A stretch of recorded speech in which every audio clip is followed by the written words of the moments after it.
இந்த வீடியோவில் நம்ம என்ன பார்க்க போறோம்னா Laplace transform of sine h a t, அதாவது ஹைப்பர்பாலிக் ஃபங்க்ஷன் ஆஃப் ஏடி என்ன அப்படிங்கிறத பார்ப்போம். லாஸ்ட்டு வீடியோவில் நம்ம சைன் ஏடிக்கு பேசிக்காக காஸ் ஏடிக்கு எக்ஸ்பிரஷன் என்னங்கிறத பார்த்தோம். இப்போ வந்து சைன் ஹெச்ஏடி அப்படின்னு ஹைப்பர்பாலிக் ஃபங்க்ஷனுக்கு என்ன எக்ஸ்பிரஷன் வருதுங்கிறத பார்ப்போம்.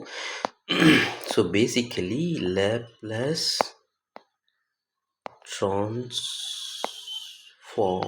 ஆஃப் sin h ஓகேவா ஏடி இஸ் பேசிக்கலி ஒரு ஹைப்பர்பாலிக் ஃபங்க்ஷன் சொல்லுவோம் இல்லையா, சைன் ஹைப்பர்பாலிக் ஃபங்க்ஷன். ஸோ அப்போது எஃப் ஆஃப் டிங்கிறது என்ன அப்படின்னு பார்த்தீங்கன்னா sine h at. So as usual Laplace transform of F of டின்னு ஒரு ஃபங்க்ஷன் இருந்துச்சுன்னா அதுக்கு integral over 0 to infinity expression எப்படி வரும்னா 0 to infinity integral over 0 to infinity e power st f of t into dt அப்படிங்கிறது தான் எக்ஸ்பிரஷன். ஸோ அடுத்தது இதை வச்சு நம்ம என்ன பண்ண போகிறோம், இதில் வந்து எஃப் ஆஃப் டிங்கிறது வந்து சைன் ஹெச்ஏடி. ஸோ இந்த ஃபங்க்ஷனை சப்ஸ்டிடியூட் பண்ணி அடுத்தது அதை எப்படி சிம்பிளிஃபை பண்ணுறதுங்கிறத பார்ப்போம். ஓகே, ஸோ எல் ஆஃப் இப்போது சைன் ஹெச் ஏடின்னு இருக்குது. இதுக்கு வந்து 0 to infinity e power minus st into sin h at dot டிடின்னு வரும். இதுதான் இப்போது நம்மளுக்கு இருக்கிற எக்ஸ்பிரஷன். ஸோ இப்போ என்ன பண்ண போகிறோம்னா இதை சிம்பிளிஃபை பண்ணுறதுக்கு முன்னாடி சைன் ஹெச்ஏடியோட எக்ஸ்பிரஷனை நம்ம ட்ரிக்னாமெட்ரிலேருந்து எடுத்து எழுத போகிறோம். ஓகேவா? ஸோ சைன் ஹெச்ஏடியோட எக்ஸ்பிரஷன் என்னன்னு பார்த்தீங்கன்னா சைன் ஹெச்ஏடியை இப்படி எழுதலாம். இப்போது இ பவர் ஓகேவா e power at minus e power minus at by 2 அப்படின்னு எழுதலாம் சைன் ஹெச்ஏடிங்கிறத. ஓகேவா? ஸோ இதை எடுத்து நம்ம இந்த ரிலேஷனில் சப்ஸ்டிடியூட் பண்ணிவிட்டு அதுக்கப்புறம் சிம்பிளிஃபை பண்ணி என்ன வருதுன்னு பார்ப்போம். ஓகேவா? ஸோ அடுத்தது இப்போ எல் ஆஃப் ஓகேவா L of sine h a t is equal to integral over 0 to infinity e power minus st into e power plus at minus e power minus at by 2 into dtன்னு இருக்கு into dt. ஓகேவா?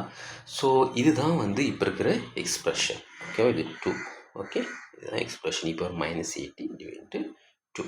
So இப்போது இந்த எக்ஸ்பிரஷனை நம்ம என்ன பண்ண போகிறோம்னா இங்கே மல்டிப்ளை பண்ண போகிறோம். 2 வெளியே எடுத்துகிட்டு ஸோ இந்த ஈயும் இந்த இ உள்ள ரெண்டு இருக்கிற 2 டைம்ஸை மல்டிப்ளை பண்ணால் நம்மளுக்கு 2 டிஃப்ரெண்ட் இன்டெக்ரல் வரும்.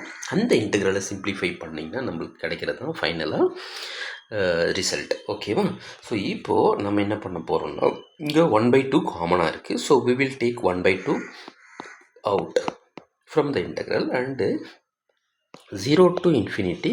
ஸோ இந்த டேர்மை மல்டிப்ளை பண்ணால் நம்மளுக்கு ஒரு டேர்ம் வரும். அது என்ன அப்படின்னு பார்த்தீங்கன்னா e power minus ST into e power ஏடின்னு ஒரு டேர்ம் இன்ட்டு டிடின்னு ஒரு டேர்ம் இருக்குது. ஓகேவா? இன்ட்டு டிடி இது வந்து காமனாக இருக்குது இல்லையா? ஸோ அதனால் என்ன பண்ண போகிறோன்னா so I just put some bracket here plus.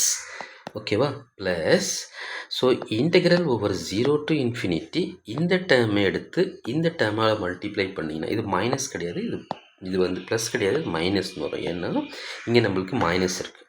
ஓகேவா? ஸோ அடுத்தது இ பவர் மைனஸ் எஸ்டி இ பவர் மைனஸ் ஏடி இன்ட்டு டிடின்னு ஒரு டேர்ம் இருக்குது. ஸோ இது 2 டேர்ம் இருக்குது இப்போ நம்ம. ஓகேவா? இது ரெண்டுத்தையும் நம்ம சிம்பிளிஃபை பண்ணோன்னா கிடைக்கிறது தான் ரிசல்ட்.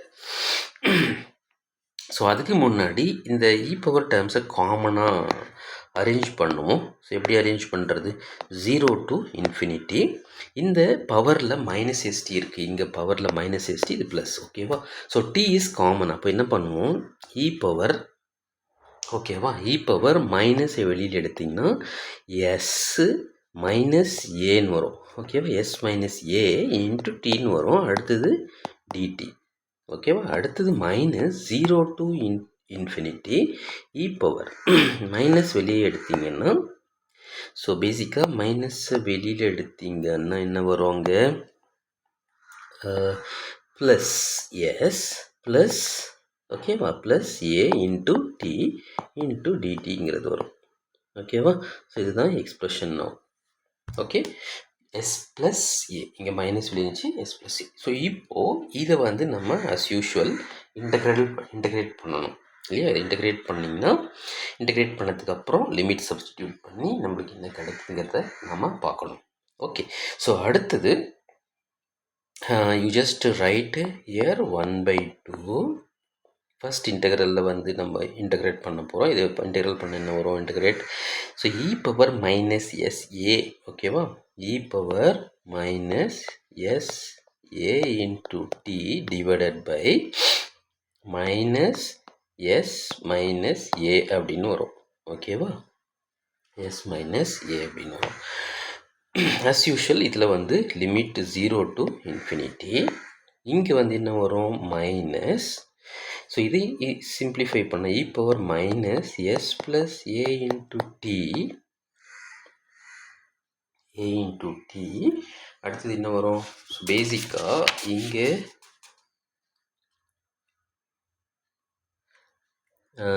மைனஸ் எஸ் ப்ளஸ் ஏன்னு வரும்.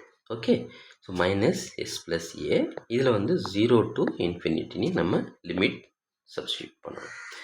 ஸோ அடுத்தது ஆஸ் யூஷுவல் இந்த அப்பர் லிமிட்டை நம்ம சப்ஸ்டியூட் பண்ணும்போது இ பவர் மைனஸ், ஓகேவா, எஸ் மைனஸ் ஏ இன்ட்டு இன்ஃபினிட்டின்னு வரும். இ பவர் மைனஸ் இன்ஃபினிட்டி பேசிக்காக நம்மளுக்கு இந்த டேர்மில் இருக்குது.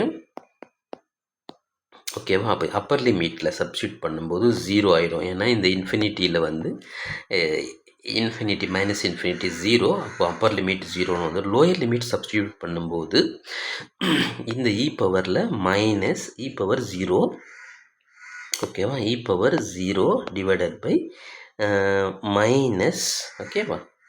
So otherwise we will do one thing. Okay, minus S minus ஏன்னு இருக்கு. இதுதான் வந்து நம்மளுக்கு இருக்கிற லோயர் லிமிட் சப்ஸ்டியூட் பண்ண இருக்கிற வேல்யூஸ். ஓகேவா? அடுத்ததாக என்ன பண்ண போகிறோம்னா, ஸோ இந்த டேர்மில், ஓகேவா, இந்த டேர்மில் as usual minus, okay, minus, okay, will put a bracket minus இந்த upper limit as usual substitute பண்ணும்போது டிக்கு e power minus S plus A into இன்ஃபினிட்டின்னு வரும். அப்போது இ பவர் மைனஸ் இன்ஃபினிட்டின்னு வரும். இப்போ minus infinity 0, as usual 0 upper limit. Lower limit போடும்போது என்ன வருதுன்னு பார்த்தீங்கன்னா e power minus 0 or 0 divided by minus S plus ஏன்னு வரும். ஓகேவா? ஸோ இதுதான் லோயர் லிமிட். ஸோ இப்போ சிம்பிளிஃபை பண்ண என்ன வருதுன்னு பார்ப்போம். அவுட் சைட் நம்மளுக்கு 1/2 இருக்குது. ஸோ இதில் வந்து இங்கே மைனஸ் இந்த மைனஸ், இந்த மைனஸும் இந்த மைனஸும் ப்ளஸ் ஆயிரும். இ பவர் 1ங்கிறது வேல்யூஸ் வந்து, சாரி, இ பவர் 0ங்கிறது வேல்யூஸ் வந்து இது வந்து ப்ளஸ் ஆகிடுச்சா, 1ன்னு வந்துடும். டிவைடட் பை எஸ் மைனஸ் ஏன்னு இருக்கும். இங்கே என்ன ஆகுது? இது 0 போயிடும். இந்த மைனஸ் ப்ளஸ் ஆயிரும். இங்கே இ பவரில் இருக்கிறது 1 டிவைடட் பை இந்த மைனஸ் இருக்கு இல்லையா, அப்போ அது மைனஸாக போய் வருமா? ஓகேவா? அது மைனஸாக இருக்கும், ரைட்? ஸோ அப்போ இந்த மைனஸ் வந்து இருக்குது. ஓகே, ஆக்சுவலாக நம்மளுக்கு 3 மைனஸ் இருக்குது. அப்படின்னால பேசிக்காக இது வந்து மைனஸில் வரணும். Okay, minus. So s plus ஏன்னு வரும். Okay, S plus a. இப்போது இது நம்ம மல்டிப்ளை பண்ணுவோம். சிம்பிளிஃபை பண்ணால் ஃபர்தராக என்ன வரும்? S plus A, S minus A, S plus A, S minus A அப்படின்னு எழுதிட்டு எஸ் ப்ளஸ் ஏ மைனஸ் எஸ் ப்ளஸ் ஏன்னு வரும். இது ஃபர்தராக சிம்பிள். ரெண்டுத்துக்கும் எஸ் ப்ளஸ் ஏ, எஸ் ப்ளஸ் ஏ, எஸ் மைனஸ் ஏ, எஸ் ப்ளஸ் ஏ காமனாக எடுத்துக்கோங்க. ஸோ இங்கே இந்த இடத்துல வந்து எஸ் ப்ளஸ் ஏ இல்லை, அதனால் எஸ் ப்ளஸ் ஏவால் மல்டிப்ளை பண்ணிக்கோங்க மேலே எஸ் ப்ளஸ் ஏ. இந்த இடத்துல பார்த்தீங்கன்னா எஸ் மைனஸ் ஏ இல்லை, அதனால் எஸ் மேலே வந்து எஸ் மைனஸ் ஏன்னு மல்டிப்ளை பண்ணுவீங்க. அப்போ என்ன ஆகும்? இங்கே மைனஸ், இந்த டேர்மில் மைனஸ் சப்ஸ்டிடியூட் பண்ணிங்கன்னா மைனஸ் எஸ் ப்ளஸ் ஏன்னு ஆயிரும். அப்படி தான் இது வருது. ஓகேவா? Best LCM. ஓகே, ஸோ அடுத்தது என்ன பண்ண போகிறோம்? இதை வந்து சிம்பிளிஃபை பண்ண போகிறோம். 1/2. இதில் பார்த்தீங்கன்னா இந்த எஸ் கேன்சல் ஆயிரும். 2ன்னு வரும். 2a டிவைடட் பை இது எஸ் மைனஸ் ஏ, எஸ் ப்ளஸ் ஏ, எஸ் மைனஸ் ஏன்னு இருக்குது. அப்போ பேசிக்கலி ஏ மைனஸ் பி, ஏ ப்ளஸ் பி, ஏ மைனஸ் பின்னு இருக்குது. அந்த ஃபார்மில் எழுதிக்கலாம். ஸோ அதுக்கு முன்னாடி 2aங்கிறது நியூமரேட்டரில் இருக்குது. இது ஒரு ஏ, இது ஒரு ஏ, 2a. ஸோ இது வந்து ஏ ஸ்கொயர் ப்ளஸ் பி ஸ்கொயருங்கிற மாதிரி எழுதிக்கும். A square minus S square minus A square இல்லையா, S square minus A square அப்படிங்கிற ஃபார்மில் எழுதிக்குவோம். ஸோ அடுத்தது இந்த டூ கேன்சல் ஆயிரும். ஓகேவா? அப்போ சிம்பிளாக என்ன வரும் பார்த்தீங்கன்னா, so L of sine, right, sine hyperbolic function of at is equal to a divided by s square minus a squareங்கிறது தான். ஸோ இதில் பேசிக்காக நம்மளுக்கு கிடைக்கிற ரிலேஷன். ஸோ சம்டைம்ஸ் இது டைரெக்டாகவே நம்ம யூஸ் பண்ணுவோம். பட் இது வந்து சால்வ் பண்ணி நம்ம இப்படி தான் வந்து இது கண்டுபிடிக்க போகிறோம். a by s square minus a squareங்கிறது தான் சைன் லேப்லஸ் ஆஃப் சைன் ஹெச்ஏடியோட எக்ஸ்பிரஷன்.